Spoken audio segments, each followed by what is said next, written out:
Anupama serial के ऐसे ही daily update सबसे पहले देखने के लिए हमारे चैनल टेली जस्ट रिव्यू को सब्सक्राइब करें। आज के एपिसोड की शुरुआत में अनुपमा और भारती सरिता से सवाल करती हैं कि उसने उन्हें ज्वेलरी शो पर क्यों बुलाया है।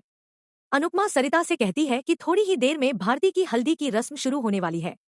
सरिता और बाकी महिलाएं समझाती हैं कि लीला ने कहा था कि शादी से पहले सोना खोना अशुभ माना जाता है, इसलिए वे नहीं चाहती कि भारती की शादी में कोई भी अशुभ साया पड़े। अगर सोना खोना अशुभ है तो सोना खरीदना शुभ होगा। इसी सोच के साथ सभी महिलाएं भारती के लिए सोना खरीदने का फैसला करती हैं।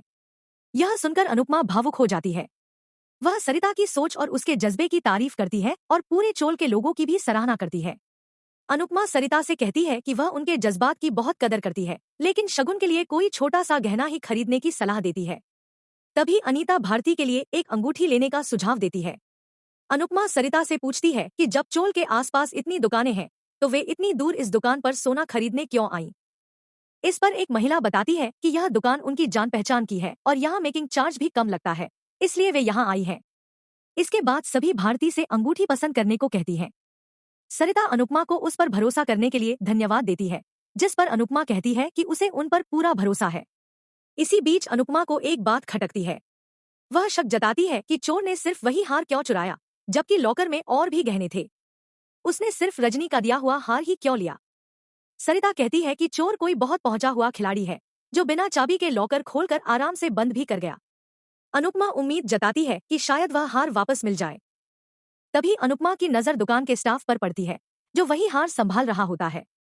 अनुपमा तुरंत पहचान जाती है कि यह तो रजनी का दिया हुआ हार है।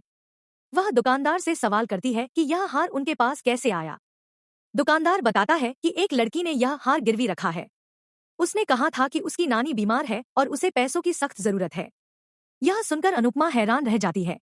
सरिता कहती है कि उनकी चोल में ऐसी कोई लड़की नहीं है जो बिना चाबी के ताला खोलकर चोरी करे। तभी अनुपमा को ईशानी पर शक होता है और उसे ईशानी की पिछली हरकतें याद आने लगती हैं। अनुपमा दुकानदार को ईशानी की फोटो दिखाती है और दुकानदार तुरंत पहचान लेता है कि वही लड़की थी। अनुपमा पूरी तरह चौंक जाती है। दूसरी तरफ राही प्रेम से कहती है कि वह उसका मूड ठीक करने आया है, लेकिन खुद ही नाराज बैठा है। प्रेम कहता है कि कोई भी राही को गलत नजर से देखे, यह वह बर्दाश्त नहीं कर सकता। राही कहती है कि जब प्रेम उसके साथ होता है तो उसे किसी का डर नहीं लगता। यह सब दिवाकर देख रहा होता है और वह मन ही मन सोचता है कि राही उससे प्यार करती है और प्रेम की वजह से नाटक कर रही है। वह प्रेम को रास्ते से हटाने की ठान लेता है। इधर अनुपमा को पाखी, ईशानी और तोशु की पुरानी गलतियां याद आती हैं। वह टूट जाती है और रोते हुए कहती है कि उसके बच्चे अपनी गलतियों से सीखते क्यों नहीं हैं। वह पहले उनकी वजह से सबके ताने सहती है, फिर उन्हें संभालती है और वे फिर वही गलती दोहराते हैं। अनुपमा बेहद दुखी हो जाती है, लेकिन खुद को संभालते हुए भारती की हल्दी की तैयारी में जुट जाती है और ईशानी को सबक सिखाने का फैसला करती है। दूसरी तरफ तोशु अपने कर्मचारियों से अच्छे रिजल्ट लाने को कहता है। तभी किंजल आती है और तोशु उसे 20 करोड़ का हार गिफ्ट करता है। लीला के आने पर वह उसे भी हार और ढेर सारे पैसे देता है। तोशु कहता है कि यह सब उसकी बेटी के तलाक की बरकत है। वह सपना देख रहा होता है, लेकिन तभी किंजल उसे डांटती है और उसकी आंखें खुल जाती हैं। किंजल गुस्से में कहती है कि वह अपनी बेटी का घर टूटने का सपना देख रहा है। इधर भारती की हल्दी में अनुपमा डांस शुरू करती है।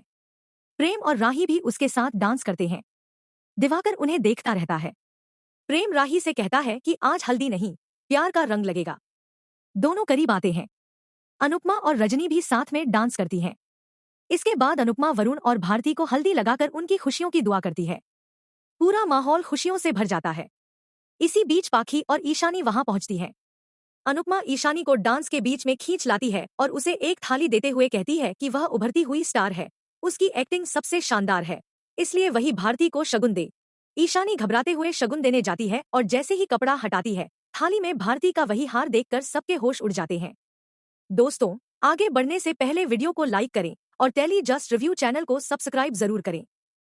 दूसरी तरफ मोटीबा प्रार्थना की गोद भराई की तैयारी करती है। शाह परिवार को लेकर बहस छिड़ जाती है। प्रार्थना साफ ऐलान करती है कि उसके बच्चे का पिता सिर्फ अंश है और बच्चे पर किसी और का हक नहीं होगा। माही और गौतम को वह साफ चेतावनी देती है। सभी हैरान रह जाते हैं। एपिसोड के अंत में रजनी अपना हार पहचान लेती है। अनुपमा पूरे इत्तेफाक की कहानी सुनाती है और ईशानी का नाम सामने ले आती है। अनुपमा ईशानी को जूतों की माला पहनाकर सबके सामने सच्चाई उजागर कर देती है। ईशानी शर्म से टूट जाती है। इसी के साथ आज का एपिसोड खत्म हो जाता है। अगले एपिसोड में देखने को मिलेगा क्रिसमस का जश्न और प्रेरणा की एंट्री से नया बवाल। आज का एपिसोड आपको कैसा लगा कमेंट में जरूर बताएं और ऐसे ही डेली अपडेट्स के लिए टेली जस्ट रिव्यू को सब्सक्राइब करना न भूलें।